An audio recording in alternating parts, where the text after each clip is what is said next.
Welcome to Spiritual Psi-Kology. My name's Renee McKenna, and I bring my 30-plus years as a recovering addict and ex-crazy person turned therapist and shamanic healer to bring you snackable teachings on spirituality, psychology, and all things personal growth.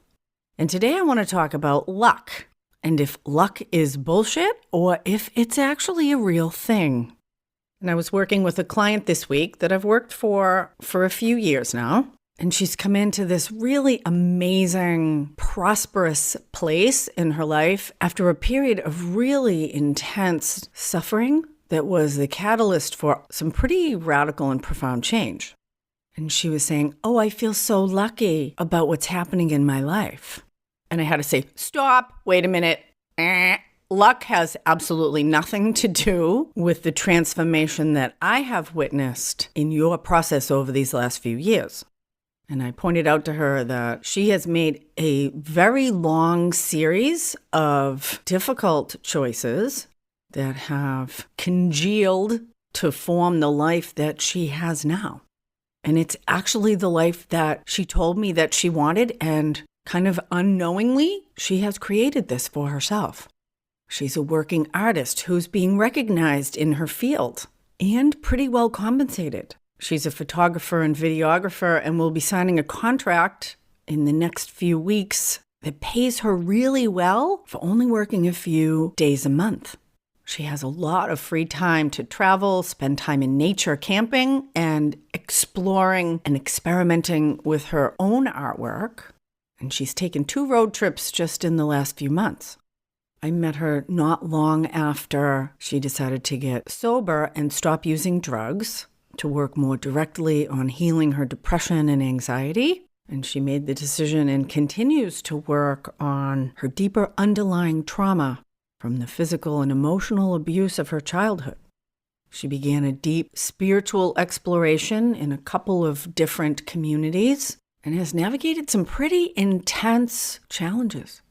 Hasn't all been butterflies and rainbows. Her anxiety and disassociation, kind of not feeling like she was living in her body, got so intense that she went inpatient to the psych hospital a couple times, which was actually very helpful and the right thing to do. She removed herself from one of those spiritual communities that she was deeply embedded in because there was a series of events and circumstances that revealed that the leader of that community had some of their own unresolved emotional issues and was abusing power in a way that was kind of familiar to my client from their family of origin, which is not uncommon. We will often find ourselves in similar circumstances, both positive and destructive, and those repeating emotional or psychological relational patterns give us an opportunity to do things differently, to heal, grow, change those internal patterns. And that's what she did. In fact, within the last month, she grew to the place where she actually confronted that spiritual teacher directly and told him that she didn't want to have a relationship with them anymore. Tremendous growth and courage coming into profound emotional adulthood, really caring for her own inner psyche, becoming her own healthy self-parent. During that period of really intense darkness last year, she started to have this intuition or gut instinct that she should move back home. And some of the advisors in her life thought that was a bad idea. As she has grown in the capacity to listen to and trust her own deepest self, rather than deferring to someone in authority, she made that move. And it's been an amazing experience, really deepening and healing her relationship with her mother, and expanding her opportunities both personally and professionally in ways she couldn't have imagined, but that's often what happens with our intuition. Intuition tends to be tapped into the transpersonal realms that often have a more meta-awareness or draw toward our highest good that our intellect can't imagine. That's why it's important to balance and integrate both our intellect and our intuition, because they both offer valuable information. And when they work together, we have much more power and capacity to make constructive life choices. And so I took a few moments in session and recounted to my client this story that I just told of what I have seen, and none of that had to do with what would commonly be called luck. It was a series of hundreds, perhaps thousands of micro choices, some of them culminating in big choices like ending a relationship or moving or taking a new job. But my client has made a larger choice to stop medicating themselves and distracting away from their own deepest truth and to learn to listen to it instead. And therapy, personal growth work, spiritual practice are all tools that she's been developing and practicing to heal and strengthen that relationship with her own authentic self. And the authentic self always has the option to be connected with both the intellect and the intuition, to open to our own deeper knowing, which helps us navigate the physical and the metaphysical. And that can be both an art and a science. The Cambridge English Dictionary defines luck as the force that causes things, especially good things, to happen to you by chance and not as the result of your own efforts or abilities. There's actually been quite a bit of research done on luck. A recent survey of people who were successful in their careers and in their finances suggested that it was a combination of hard work, determination, and good fortune that brought them their success. Abraham Lincoln said, "The harder I work, the luckier I get." Frank Sinatra, arguably one of the most successful singers of the 20th century, said, "People often remark that I'm pretty lucky. Luck's only important insofar as getting the chance to sell yourself at the right moment. After that, you've got to have the talent and know how to use it." And I have known more than one person in my life, and perhaps you have too, who is notably unlucky, that they get hurt or robbed, things don't work out. They're always in some kind of a pickle, struggling to get out. And I actually used to extend a lot of effort and time trying to help those people. But a series of events have shifted my perspective, and unless they're really willing to look deeply at their own relationship with this pattern of negativity, I generally keep my distance. Because I discovered a kind of shocking phenomenon that really engaging with whatever this energetic formation that we call being unlucky is, even though I was trying to help them, it actually rubbed off and harmed me. Yikes. I took a client early on who was really suffering in just about every area of their life. Homeless, just left an abusive relationship, couldn't keep a job, terrible family dynamics, no friends. And I was still in the stage of my own development that I really wanted to help this person, perhaps even save them. If I was to come on that person today, a whole bunch of red flags would go up, because if someone has no relationships in their life, they've participated in that dynamic. And there's a reason they don't have anybody around them. And I told them I thought the spiritual psychology work might be able to help them, but they couldn't pay me for sessions. So we negotiated that he would walk my dogs in exchange for sessions. And it was a problem from the start. There were scheduling problems. There were interpersonal problems. And I found myself contorting into all kinds of pretzel positions to make myself available to this person, to help them connect with the positive flow of the larger consciousness system, and also to prove that I was trustworthy. And it culminated in them getting a $175 ticket for walking my dogs in an off-leash dog area. I don't even know how they did that. I've been walking there for 20 years and I've never even seen a ranger. I was like, oh. And of course, they didn't have the money to pay the fine. And so now I was actually paying for them to walk my dogs so that I could give them therapy. And I thought, oh, there's something wrong with this dynamic.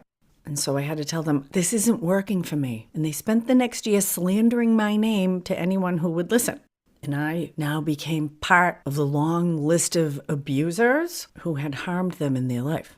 And it was an excellent learning experience for me and really highlighted a personal imbalance, tending to give more than I receive, and my own relationship with being depleted, which is another topic, being attached to being depleted and what that does for us.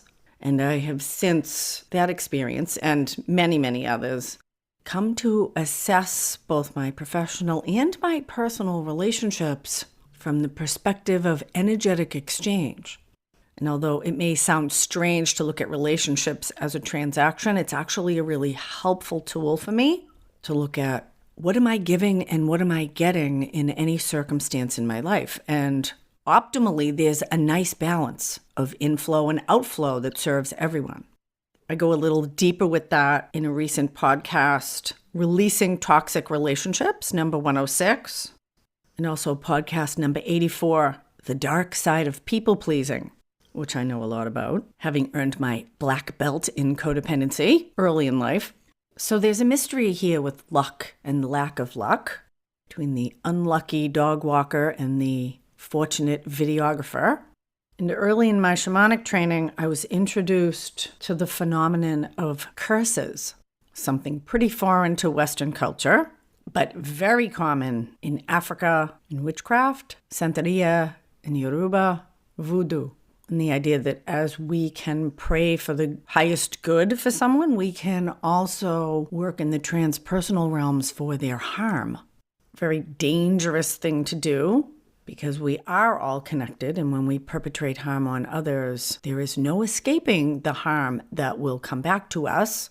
I had a client who was a santera in Mexico City once, and she was actively involved in a community that was throwing curses at each other back and forth. And there seems to be quite a bit of evidence that if you don't believe in curses, that you are rendered immune or at least less affected by them. But there are many stories of those who do believe in cursing who have been brought to illness or even death by the malicious intentions of a powerful practitioner. The abracadabra of ordinary reality. And it is interesting and quite profound to look at mental illness, alcoholism, abuse, and dysfunction that run through family lines.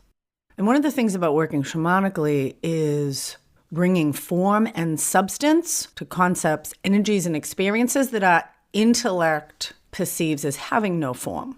And once we give things a form, we can get tremendous information and really work with it in powerful ways. And many times I have helped a client discover and confront the negativity in their family system, and whether it personifies as a whole individual or just a negative energy fragment, there's a lot of evidence that these forms are passed from generation to generation, either in the womb, certain stages of development, or through acts of violence, pain, and suffering. It's almost like psychic genetic material. And the good news is there is always things that can be done. We do have free will, and the capacity for positive change, transformation, and healing is almost always exponentially greater than we could imagine. And my own perspective is, whatever the configuration of our life, it's not a coincidence on a soul level. And any suffering we have is a call for growth and evolution. That we always have the opportunity to create positive, constructive change in our life. So I encourage you to consider your relationship with luck, lack of luck, or being unlucky, and to perhaps look more deeply at those phenomena, your relationship with them, and where you are being called to grow, transform, and heal, and perhaps use your experience to serve the larger system. Thank you so much for listening. I would be really curious to hear your thoughts on the subject of luck or unluck. Feel free to shoot me a direct message on Instagram at Renee McKenna. Speaking of luck or unluck, I've had a string of fake accounts trying to scam my followers on Instagram. Very common and nefarious practice. And so I've started to report fakes to the real accounts whenever I see them, just as people have very kindly and generously done to me.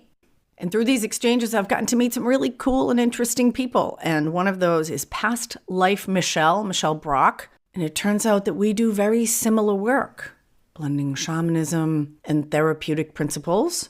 And we're going to do an Instagram Live this Wednesday, January 26th, talking about shamanism and past life regression. That's this Wednesday, 9 a.m. Pacific, noon Eastern, 5 p.m. UTC. Taking lemons and making lemonade. Not that there's anything inherently wrong with lemons.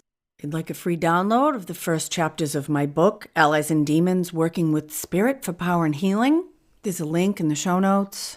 We had our second meeting of the Shamanic Experience Group, and I'm getting some really inspiring ideas of how to create safe, deep, and genuinely connected and supportive groups on a virtual platform. We live in this time of tremendous opportunity to connect with like-minded people of really high resonance, not limited by geography or location. If you'd like to join us for weekly spiritual practice, shoot me an email, info@reneemckenna.com. And there's also information about our Intro to Shamanic Journey course, a really great introduction to working in the lower world through shamanic practice. And this group is set up to support students of that course, but it's a living, evolving community right now. And if you are interested in having a space to do weekly spiritual practice, reach out. Let's talk about how spiritual psychology or the open door programs might be able to support you. Thanks as always to my generous supporters on Patreon. Blessings on your path until we meet again. This is Renee McKenna for Spiritual Psychology.